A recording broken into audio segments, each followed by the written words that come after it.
주제 발표부터 또 이어나가도록 하겠습니다.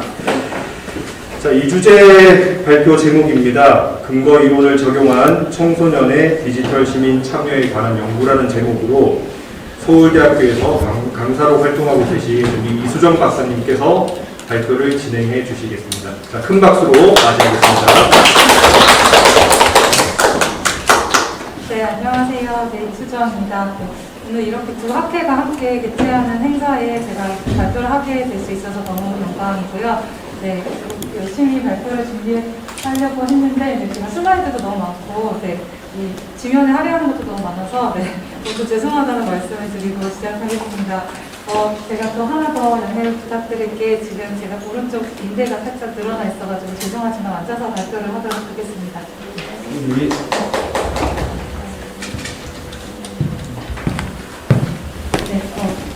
말씀해 주셨다시피 제 연구는 제목이 근거이론을 적용한 청소년의 디지털 시민 참여에 관한 연구입니다. 그리고 부제로는 디지털 시민성 교육의 항의를 중심으로라고 제목이 달아져 있는데요. 이 제목에 나와 있듯이 저는 근거이론이라고 하는 지적 연구 방법론을 사용을 하였고 또 연구에 참여자로서 청소년을 상정했습니다. 그리고 특히 청소년과 관련된 주요한 사회 현상으로서 디지털 시민 참여에 대해서 함께 논의를 해보고자 하였고요. 최근에 특히 사회과와 관련돼서 구상하고 있는 주제 교육인 디지털 시민성 교육의 방향을 어떻게 설정할 것인가와 관련된 해안을 제시하고자 하였습니다. 네, 이게 사실 원래 박사 논문에서는 인론적 논의랑 관련된 내용이 조금 복잡하게 나와 있는데 이번에는 좀 간단하게 말씀을 드리고 진행을 하겠습니다. 네, 저는 최근에 청소년의 시민 참여에 대한 관심이 커졌는데요. 관련된 이론적인 논의를 찾아보니 기성세대와 다른 시민성의 양상에 대한 청소년의 시민 참여를 논의하는 그런 부분들이 많이 설정이 되고 있었습니다. 특히 청소년의 시민 참여는 기성세대가 의무적인 시민성을 강조하는 데 비해 굉장히 참여에 적극적이고 또 자기 실현적인 그런 형태를 띠고 있었습니다. 그래서 이제 청소년의 시민성을 발달하는 그런 형태의 어떤 성격이라고 하는 것이 비공식적이고 또 비통상적이면서 또 비제도적인 어떤 차원의 새로운 참여를 가능하게 하고 있었는데요. 그러한 가능하게 하는 어떤 기제로서 활동을 하고 있는 것이 바로 디지털 환경이었습니다. 그래서 저는 이제 청소년의 시민 참여가 다양한 역할을 학습하고 또 네트워크를 확장하면서 기술을 개발할 수 있는 중요한 계기이면서 동시에 또 성인기까지 지속될 수 있는 시민으로서의 정체성을 함양하는데 중요한 계기가 될 것이라고 보았는데요.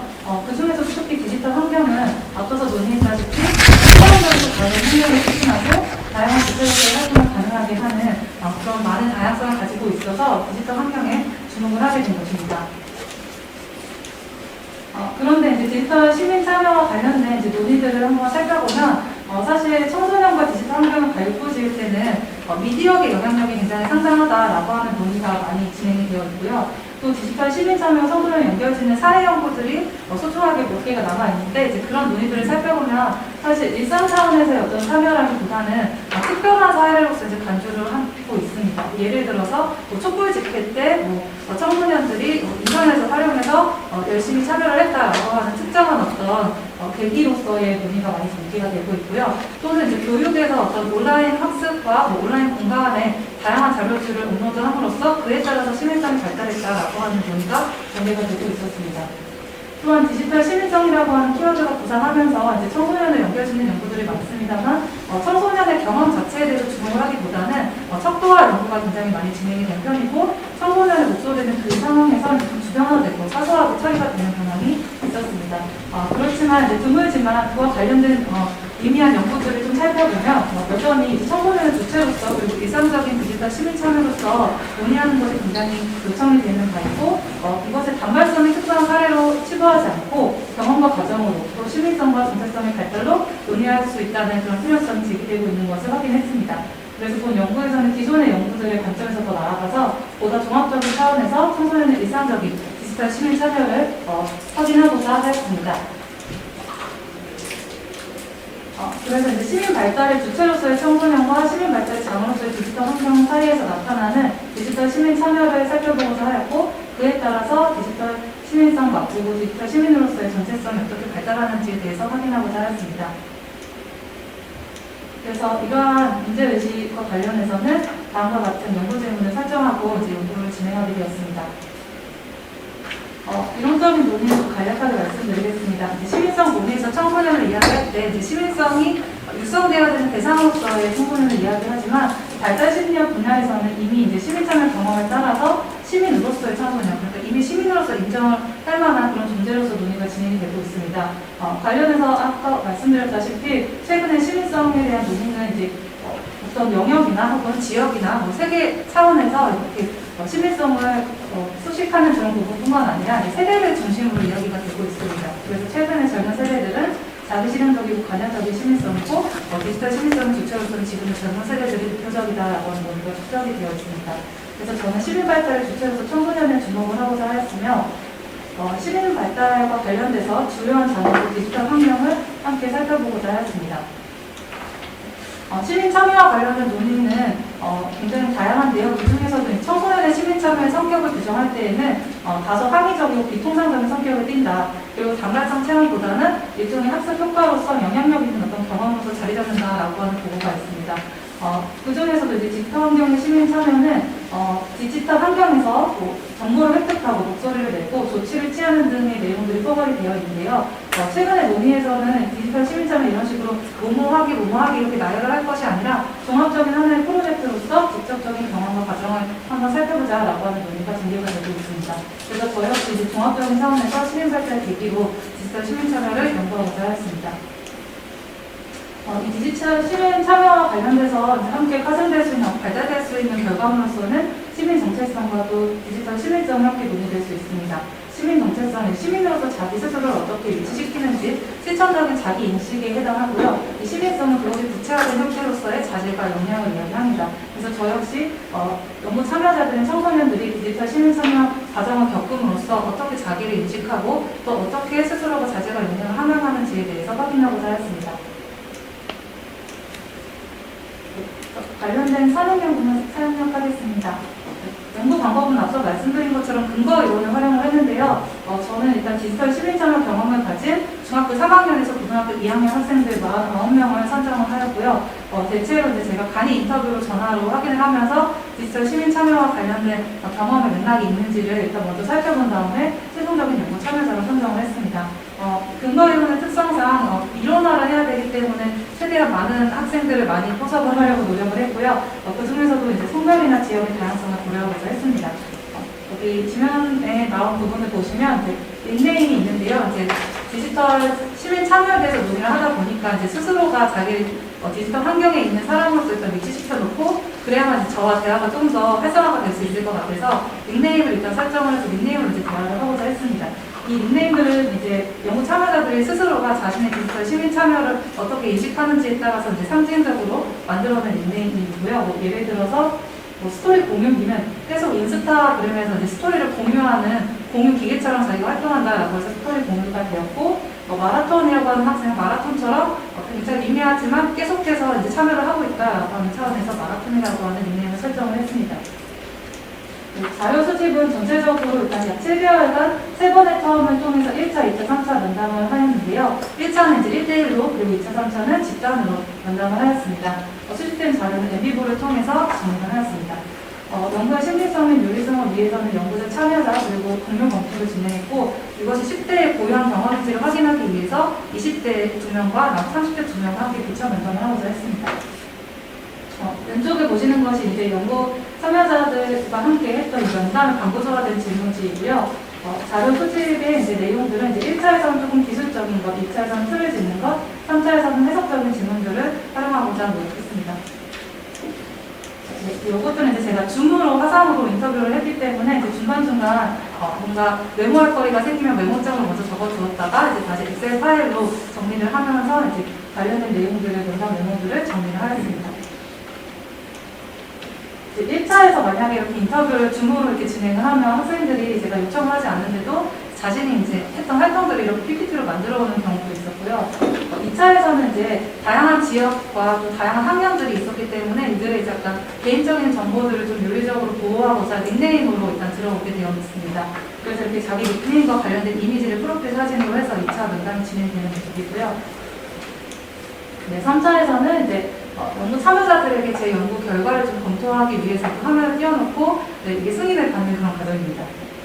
그래서 이 2차, 3차가 집단으로 이루어졌기 때문에 이제 2차, 3차 때는 이제 제가 이렇게 오픈 채팅방을 이용해서 이제 다각도에 있는 학생들을 함께 팀별로 모으고 이제 다시 한번 면담 스케줄을 정리하고 그렇게 진행을 했습니다.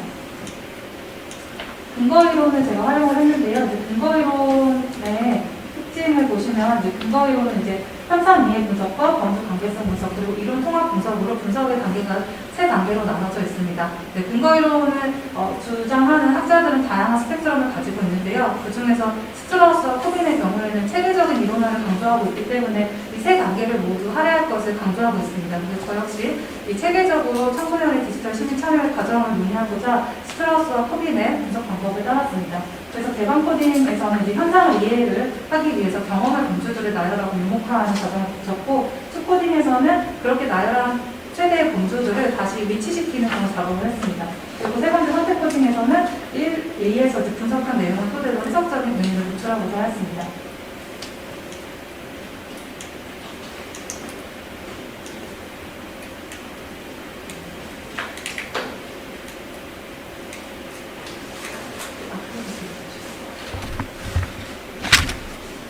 앞에 있죠.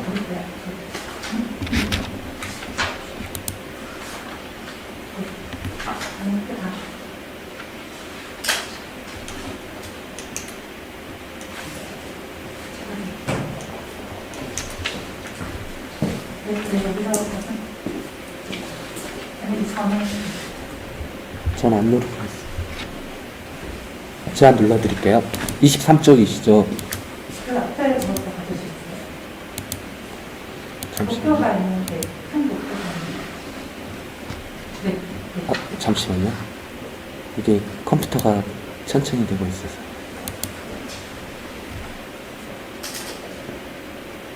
네. 저희 지면에 할애되어 있는 32에서 34쪽에 보시는 그 표는 이제 개방 코딩의 결과인데요. 이 개방 코딩의 결과로 나오는 16가지의 범주가 이제 축 코딩에서는 이제 각각 행동 상호작용, 중심 현상, 인과적 조건, 맥락적 조건, 결과 이런 식으로 위치를 시키는 그 작업이 바로 축 코딩에 해당합니다. 그래서 개방 코딩 관련된 내용이 결국에는 축 코딩으로 위치가 되기 때문에 축 코딩 부분부터 설명을 하겠습니다. 중심 현상으로 제가 연구를 한 결과 연구 참여자들의 디지털 시민 참여 과정은 결국에는 중심적으로 사회 문제에 대해서 관심을 촉구하고자 하는 노력이었습니다. 이 사회 문제에 대한 관심을 촉구하고자 하는 노력은 다양한 인과적 조건에 따라서 구체화된 행동으로 이렇게 나타나기도 했는데요. 다음 슬라이드를 한번 보여주시겠어요?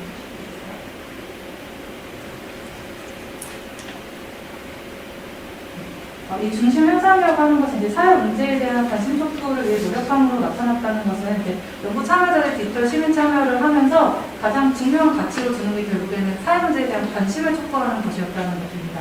그래서 이제 관심 촉구를 위해서 다양한 사람들과 연대를 하고 또 자기 주변에 있는 사람들을 개몽시키고자 이런 사회 문제가 있는데 이걸 왜 모르느냐 혹은 이게 사회 문제인데 왜 인식하지 못하느냐라고 하는 그런 적극적인 이야기를 하게 되는데요. 이 관심을 촉구하게 되면은 이제 사회 문제 해결에 이제 가까이 가는 해결의 초석이 될 뿐만 아니라 이 관심을 촉구하는 그 사회 문제의 당사자들에게도 힘을 돋우는 그런 행위가 되기 때문에 필요하다라고 하는 문제의식화에 다양한 노력을 하고 있었습니다. 이러한 중심 현상을 가능하게 했던 인과적 조건으로는 이제 먼저 일단은 초기 단계에서 이제 사회 문제를 디지털 환경에서 이제 접근하게 되는 그것부터 이제 시작이 되는데요. 일단은 온라인에서는 이제 기술과 타인에 의한 촉진으로서 알고리즘이나 아니면 자신이 활동하는 여러 온라인 활동 맥락에서 이제 사회 문제와 관련돼서 접하게 되는 경우가 있었고, 오프라인에서는 이제 또래 집단이 이제 사회 문제에 대해서 대화를 하기 시작하면서 디지털 환경에서도 그런 대화의 화두가 옮겨오는 것을 알 수 있었습니다. 또한 이제 남학생 같은 경우는 게임 스포츠 문화에서 그리고 여학생 같은 경우는 팬덤 문화에서 좀 젠더화된 형태로서 사회 문제에 대해서 연구하게 되는 경우가 있었는데요. 팬덤 문화와 관련된 어떤 엔터테인먼트의 어떤 세분 조사 이런 것들에 대해서도 관심을 갖게 되고 게임 문화와 관련돼서는 게임 안에서의 어떤 사람들끼리 지켜야 되는 준칙 이런 것들을 이야기를 하면서 어떤 디지털 환경에서의 윤리 구조에 대해서도 이제 이야기를 하게 됩니다. 이렇게 디지털 시민 참여와 관련된 사회 문제에 입문하게 되면 이제 참여를 하고자 하는 의지가 굉장히 커져가지고 여러 곳에 이제 돌아다니게 되는데 그 사회에서 이제 연구 참여자들은 대체로 마주한 사회 문제에 대해서 분노의 감정을 휩싸이게 됩니다. 왜냐하면 이제 그 사회 문제가 특히 디지털 환경에서 이야기가 될 때에는 개별 사례와 관련된 논의가 되게 커지는 경우가 많습니다. 그렇게 되면 이제 당사자의 언어로 뭔가 공감적인 그런 사회 문제의 모습이 굉장히 강조가 되는데요. 그 속에서 이제 연구 참여자들은 사회 문제가 나와 주변에 일일 수 있다는 어떤 공감적인 생각을 하게 됩니다. 게다가 이제 살다 보면 이제 디지털 환경에서 만나는 그런 여러 사회 문제의 단상들은 제대로 처리가 되지도 않고 여러 개별 사람들이 이제 계속해서 이야기를 해야만 들어주는 그런 상황이 계속 지속이 되고 있는데요. 그때는 이제 감정이입을 넘어서서 이 사회 문제가 외결이 되지 않느냐 혹은 이 사회 문제를 왜 많은 사람들이 알지 못하느냐라고 하는 분노의 감정이 이제 연동되기 시작합니다. 그래서 이 분노의 감정을 처리하는 과정에서 다양한 사회 문제를 알리고 싶다라고 하는 욕망을 펼치게 되는 것입니다. 플러스 해서 이제 기존의 참여 문화에 대한 비판적인 시각도 생성을 하게 되는데요. 자신들이 이제 참여를 하려고 보니까 공격적인 언행을 하는 비정의 어떤 디지털 시민 참여 문화가 굉장히 크고 또 자신들이 10대임을 인증해서 참여를 하게 되면 10대를 되면 무시하고 차별하는 그런 상황이 지속된다고 하더라고요. 그래서 그런 상황 속에서 기존의 참여 문화보다는 좀 더 나은 형태로 나는 평화적으로 하고 싶다라고 하는 열망 아래 관심을 촉구하는 행위가 굉장히 가치가 크다라고 하는 생각으로 전환을 하게 되는 것입니다. 그래서 맥락적 조건 같은 경우에는 이제 전체적인 디지털 시민 참여의 과정에 영향을 미치는 배경 논의를 할 수 있는데요. 연구 참여자들이 이제 디지털 시민 참여를 하는 디지털 환경은 이제 N수 확장의 진폭 문화, 즉 숫자로 말해주는 숫자를 굉장히 강조하는 그런 문화가 있고요. 또 실시간 파악의 속도전 문화로서 이제 속도가 굉장히 중요한 어떤 사회 문제를 점화시키는 기제라고 하는 것이 풍부하게 있습니다. 그래서 이러한 것들에 이제 적응을 하면서 다양한 행동과 상호작용 전략을 이제 개발하게 되는데요. 예를 들어서 사회 문제에 대한 분석적인 포트폴리오를 나름대로 구성한다든지, 혹은 개별화된 시민 참여 방법으로 상징 표현 활동, 댓글 활동, 게시물 공유 활동, 채팅 활동들을 특화하고 있었습니다. 예를 들어서 이렇게 스스로 이제 외신의 기사를 이제 찾아보면서 우리나라의 어떤 경제 성장에 대한 논쟁점이 많은데 이것에 대해서 확인을 하고 싶다라고 하는 친구들도 있었고요. 혹은 이렇게 이제 좋아요를 누르면서 자신의 의사 표현을 하고, 혹은 이제 채팅 활동으로서 이렇게 얘들아 진짜 우리나라 그렇나봐 이러면서 약간 자극적인 표현을 하면서 자료를 공유하고 친구들과 이런 사회 문제에 대한 토의를 하고, 또는 이제 밑도 끝도 없이 갑자기 링크를 보내지만 시간 낼 때 한번 부탁 이런 식으로 얘기하면 이제 같이 서로 연대하고 이해하는 친구들끼리 1분도 되지 않아서 알겠어 하고 바로 이렇게 같이 원정을 가주는 그런 형태를 보이고 있습니다. 또는 이렇게 이제 댓글을 달면서 이제 또 문제 제기를 하는 그런 활동도 보이고 있었습니다. 앞서서 이제 말씀드린 포트폴리오 구성이나 아니면 개별 특화의 방법이 실질적인 어떤 행동상호 적용 전략이라면 지금 말씀드리는 천천히. 지금 이후에 말씀드린 이제 행동상호작용 전략 중에 두 가지는 앞에 있는 그 두 가지를 오히려 활성화시키는 도구적인 활동 전략에 해당합니다. 예를 들어서 자기보호의 전략을 쓰면서 지속적인 산화를 하려면 자기를 보호해야 되기 때문에 그런 것들을 장치화하는 부분이 있고요. 또 추가로 이제 이 관심의 촉구 행위를 더 활성화시키기 위해서는 결국에는 이제 10대 문화에 맞게 다가가는 전략이 필요하거든요. 그래서 10대 친구들이 좋아하는 어떤 자료의 구성 방법이라든지 10대 친구들이 좋아하는 소통 방식 같은 것들을 같이 이제 활용을 하고 있습니다. 이거는 제가 아까 말씀 못 드렸는데요. 다양한 특화된 방법 중에 게시물 공유 활동이 있는데 이렇게 스스로 첨언을 만들어서 올린다든지 아니면 이제 연대 캠페인 행위로 위안부 문제에 대해서 자필로 이렇게 인지를 했다라고 하는 것을 인증하는 경우도 있고요. 아니면 이 친구 같은 경우는 환경 문제와 관해서 이제 채식을 하는 자신의 일대기를 이제 스토리로 계속해서 공유하는 현상이 벌어지고 있습니다. 말씀드린 10대 참여 공략을 위한 여러 가지 설명을 보시면요.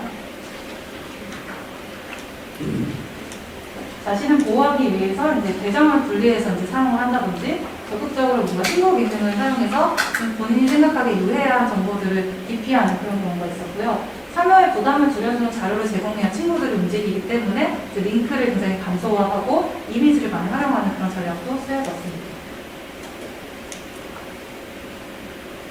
중대적인 조건은 이제 이런 여러 가지 행동과 상호작용 전략을 돕기도 하고 혹은 방해하기도 하는 그런 전략이었는데요. 또 학교의 교육이나 의미 있는 타자들의 존재는 돕기도 하고 참여를 뒤흔드는 불안이나 제약 같은 경우 그것을 방해하기도 했습니다. 그 결과 이제 연구 참여자들은 계속해서 자신의 어떤 관심을 촉구하기 위한 노력을 해나가면서 이런 일련의 과정을 통해서 디지털 환경에서만 자신의 시민 참여를 하는 게 아니라 학업 생활이나 교우 생활이나 일상 생활로 그것을 연동시키는 그런 상황이 벌어졌습니다. 그래서 결국에는 시민 참여를 지속해가게 하는 정체화를 경험하기 위해서 이제 스스로 지금이 자기 스스로가 시민이라고 학원을 하기도 하고 혹은 미래 세대를 위한 준비를 하고 있는 그런 미래의 예비 시민이라고도 이야기를 하면서 지속적으로 어쨌든 성장을 하기 위해서는 지금 내가 하고 있는 그런 시민 참여의 양식에 대한 성찰 그리고 디지털 환경 그 자체에 대한 성찰을 함께 동반하고 있었습니다.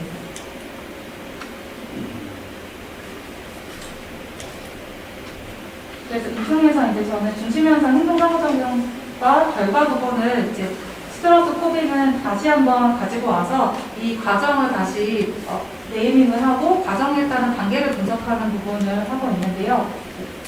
지금 말씀드린 부분을 다시 이 단계로 설명을 하면 청소년들은 처음에는 디지털 시민 참여의 방법이나 내용들을 컨셉을 하다가 실천적인 참여를 하면서 행동적으로 기여함과 동시에 자기를 보호할 수 있는 방어적인 적응을 하고 이러한 일련의 단계를 거치면서 시민 정체성을 확장하는 그런 경험을 하고 있었습니다.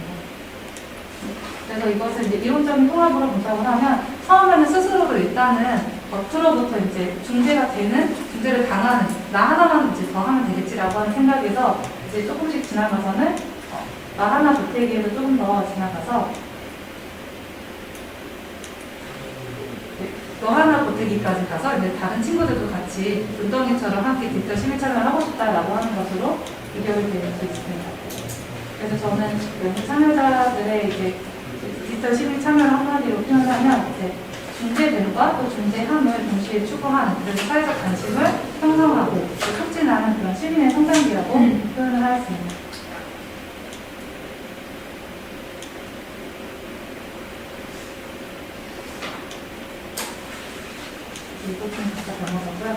마지막으로 이제 연구 질문에서 이제 시민 정체성에 대한 이야기를 했었는데요. 저는 이제 연구 참여자들의 시민 정체성은 문제의식을 중재하는 나노 인플루언서라고 표현을 했습니다. 그러니까 인플루언서라는 표현이 꼭 마케팅이나 상업적으로 굉장히 대단히 영향력을 행사하는 사람이라고도 느껴질 수 있지만 연구 참여자들은 특히 가장 밑단의 단계에서 이제 자기 주변과 그리고 자기가 마주하는 타인들에게 어떻게 하면 사회 문제를 잘 알릴 수 있을까라고 하는 노력을 하면서 영향력을 행사하는 사람으로 활동을 하고 있었습니다. 그 중에서도 이것이 사회 문제다라고 하는 걸 의식하게 만드는 그래서 문제의식을 중재하는 나노 인플루언서다라고 표현을 해봤습니다.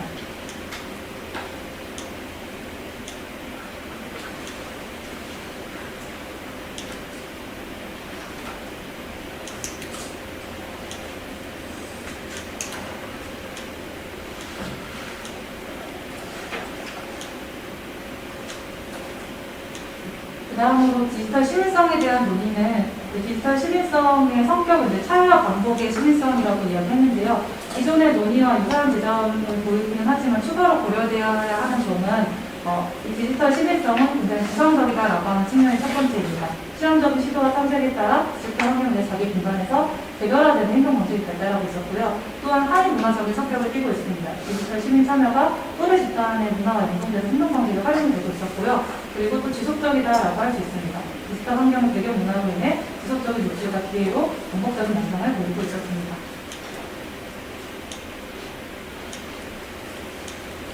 논의 및 제언은 요약적으로 제시를 하려고 했는데요.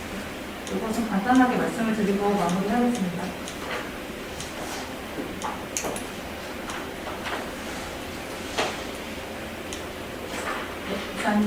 지금까지 설명한 디지털 시민 참여의 논의가 학생들에게 인포먼트가 확인되는 그런 가능성의 측면을 보여줬지만 여전히 이제 당면 과제가 존재하는 것으로 여겨집니다. 예를 들어서 여론을 중심으로 사안을 파악하는 것, 그리고 분노의 정서에 해결할 수 있을 때, 분노의 정서가 해결될 때 방향이 어떠한지, 그리고 관심을 촉진하는 중재 행위가 과연 사회 문제를 해결하는 데 크게 기여할 수 있을지 이런 논의들이 지속적으로 준비가 되어야 할 것 같습니다.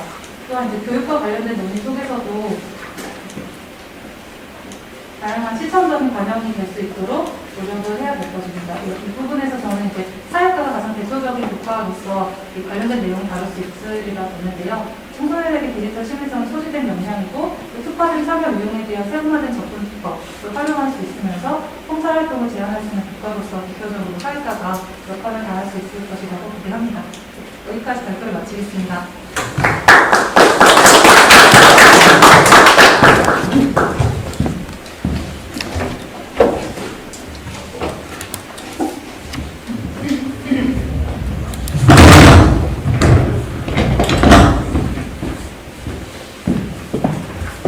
네, 이수정 박사님, 본인의 사실 박사학위 논문을 이제 요약해가지고 발표해 주신 건데, 저희가 너무 짧은 시간에 들어서 참 송구스럽게 생각합니다. 그래도 잘 발표해 주셔서 대단히 감사합니다.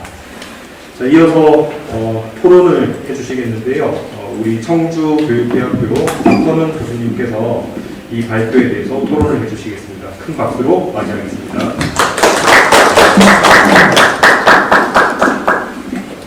네, 안녕하세요. 저는 청주교육대학교 사회과교육과의 박선우입니다. 토론에 앞서서 우선 저희 청주교육대학교에서 개최된 저희 정규 학술대회에 처음 만나뵙게 되어서 너무나도 더욱더 반갑습니다라고 말씀을 드리고 싶습니다. 네, 그리고 또 온라인, 오프라인으로 참여해주신 학회 원님들께도 반갑다는 인사 말씀을 먼저 드리겠습니다. 저는 오늘 이수정 박사님의 발표에 대해서 소문을 맡게 되었고요. 좋은 기회를 주셔서 감사드립니다. 네, 먼저 오늘 이수정 박사님 발표에 매우 감사드리고요. 특히 이 연구는 온라인 공간에서 청소년들의 활동과 참여가 증대가 되고 또 이에 주목하는 여러 가지 선행 연구들이 지금 좀 발표가 되었음에도 불구하고 이 연구에서 강조하듯이 실제로 청소년들이 이제 온라인 공간에서 어떤 맥락에서 또 어떻게 참여하고 있는지 그리고 청소년들의 목소리와 경험을 살펴본 연구가 특히나도 매우 부족하다는 점에서 이 연구가 굉장히 중요한 의미를 지닌다고 생각을 하고 있습니다.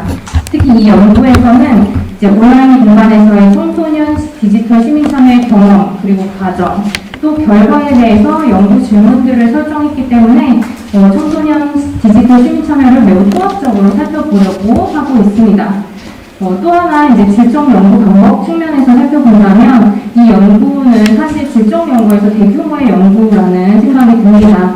이렇게 대규모의 연구를 수행하는 데는 이제 굉장히 많은 시간과 노력이 필요한데요. 특히나 이제 49명이라는 그렇게 굉장히 많은 청소년들을 3차에 걸쳐서 면담을 하면서 이 본 연구에서 이제 국지적인 이론을 좀 도출해냈기 때문에 청소년의 디지털 시민 참여를 굉장히 생생하게 이해하는데 많은 도움이 되었다고 생각합니다. 그래서 일단 이 연구를 이제 박사 논문으로 쓰신 이수정 선생님께 박수를 보내고 싶습니다. 그리고 이러한 연구의 의의는 이수정 선생님의 발표를 들으신 다른 분들께서도 동의하셨으리라 그렇게 저는 생각합니다. 저는 굉장히 좋은 연구를 해주셨는데요. 이 발표의 자료를 중심으로 또 발표를 들으면서 이번 연구의 의의를 강조할 수 있도록 몇 가지 질문과 보완점에 대해서 말씀을 드리고자 합니다. 네, 일단 첫 번째로는 본 연구에서 최종적으로 이야기하고 있는 디지털 시민 참여의 결과로서의 시민 정체성과 디지털 시민성에 대한 질문입니다.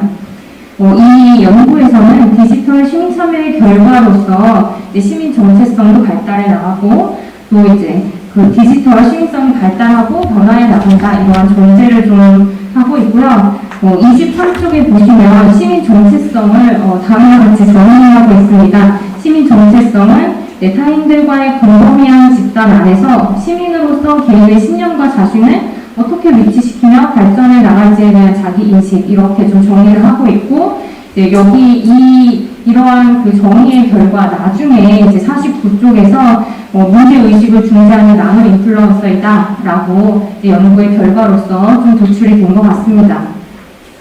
한편 이제 디지털 시민성에 대해서는 24쪽에서 디지털 환경이라는 특성을 통해서 학습될 수 있는 인지적, 정서적, 행동적인 영역에서의 시민의 자질과 역량이라고 정의를 하면서 이러한 디지털 시민성 어떤 영역인지에 대해서 마지막에 51페이지에서 이 연구에서 살펴본 발견한 디지털 시민성이 차이와 반복의 디지털 시민성이다. 이렇게 지금 이제 연구 결과를 논의해 주시고 있습니다.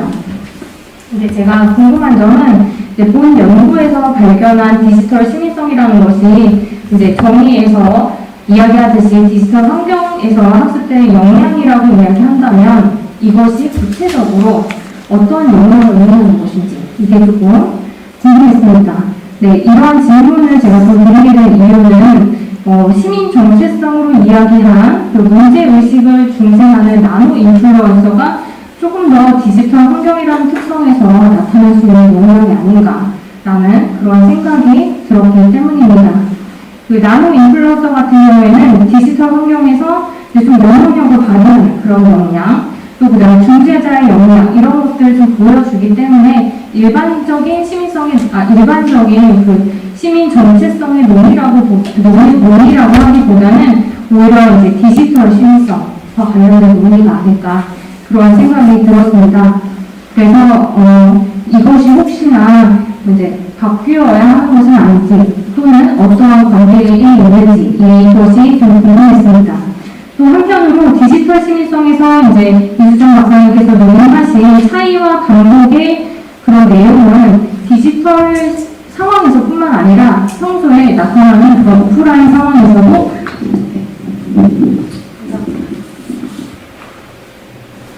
오프라인 상황에서도 나타날 수 있는 것이 아닌가라는 생각이 좀 들었습니다. 우리가 이제 오프라인에서도 시민 참여를 하다 보면 어떨 때는 비슷한 시민 참여 행위를 하면서도 또 다른 방식으로 차이를 좀 두기도 합니다. 그래서 이렇게 그 시민 활동으로서 참여하면서 반복하는 것은 온라인에서뿐만 아니라 오프라인에서도 나타나는 것이 아닌가라는 생각이 들었습니다. 그래서 제가 좀 말씀을 많이 드렸는데요. 그래서 이렇다면 이제 이 연구에서 논의하고 있는 시민적인 정체성이라는 것, 또 디지털 시민성 간의 관계가 무엇인지에 대해서 좀 의문이 들 수 있을 거라는 생각이 들었습니다. 그래서 이 의견에 대해서 발표자이신 이수정 박사님의 생각이 궁금했습니다. 네, 이것이 첫 번째 질문입니다. 네, 두 번째는 이제 본 연구에서는 청소년의 디지털 시민 참여를 이제 중재됨과 중재함을 통해서 사회적인 관심을 형성하고 촉구하는 시민 성장기로서 의미를 압축해서 제시해 주셨습니다. 네, 여기서 나타나는 그 청소년들의 행동이 정말로 어떤 비판적이고 주체적인 모습에서 참여하는 것인가 라는 의문을 조금 가질 수 있을 것이라는 생각이 들었습니다. 왜냐하면 이제 학생들이 혹시 그 연구 저희 그 자료에서 자료에 나와 있는 이제 학생들의 예시를 조금 보면 학생들이 굉장히 많은 관심을 갖고 이제 사회에 참여하고 온라인 공간에서 참여를 하지만 자신의 의견이나 생각에 좀 합당한 자료만을 찾아보려는 활동들이 좀 있고 또 그 다음에 자신이 위험에 처할 것 같으면 좀 익명으로 휘말리고 싶지 않아서 익명으로 자신을 좀 가리는 그런 모습들이 저희 자료집에 좀 예시로 나와 있었습니다. 그래서 이러한 점을 살펴본다면 여기서 나타나는 중재하는 이 청소년들의 모습은 좀 주체적이고 비판적이기보다는 조금 더 소극적인 의미의 자신의 의견을 드러내는 의미로서의 그런 참여는 아닐까라는 그런 좀 고민이 들었습니다.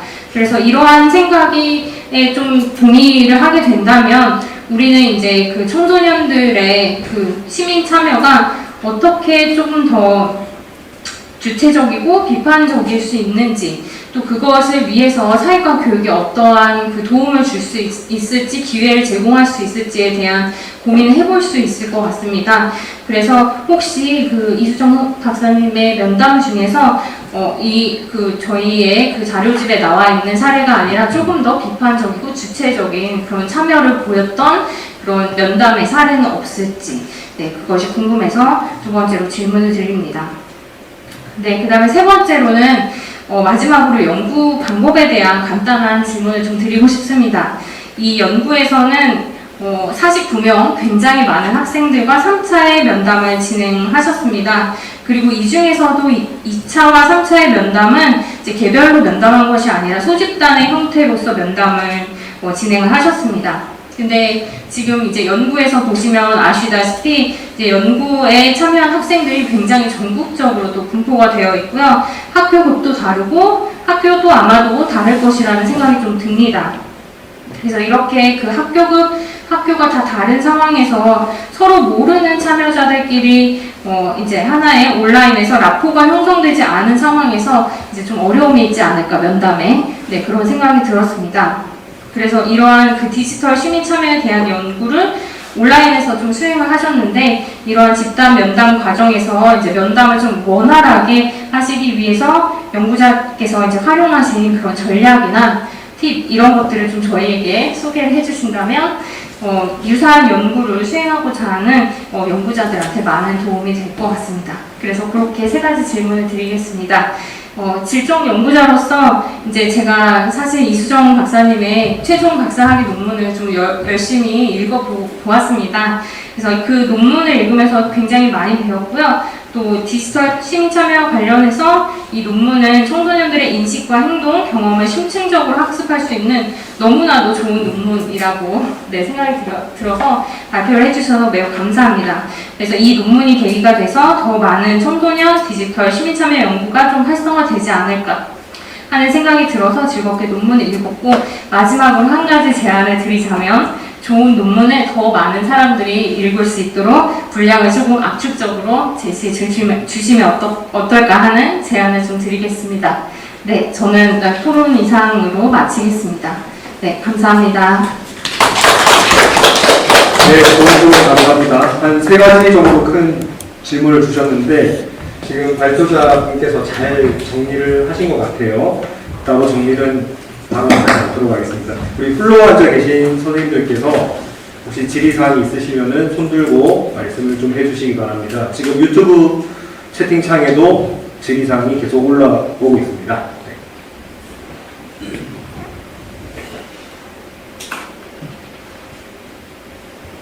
네, 따로 없으시면은 지금 잠깐 생각을 하실 시간을 드리고요. 일단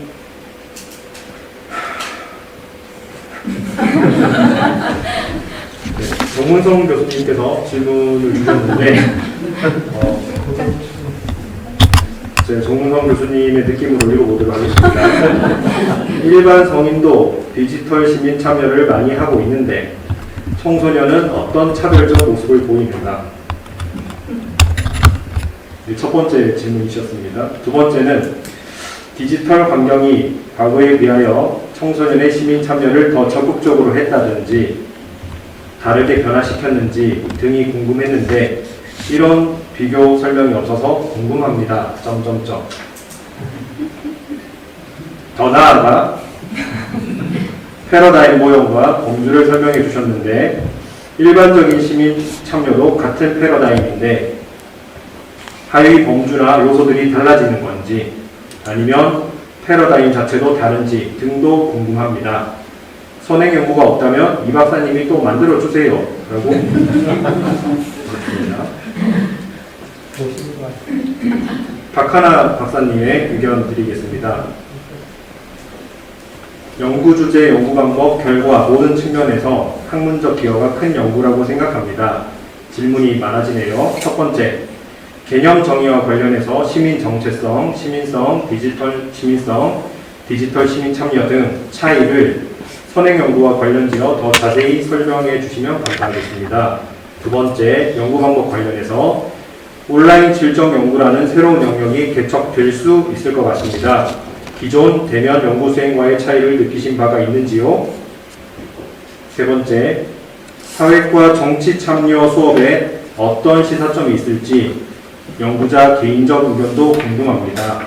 논문 인쇄본을 꼭 받아보고 싶네요. 물결 웃음 발표도 감사합니다. 이렇게 왔습니다.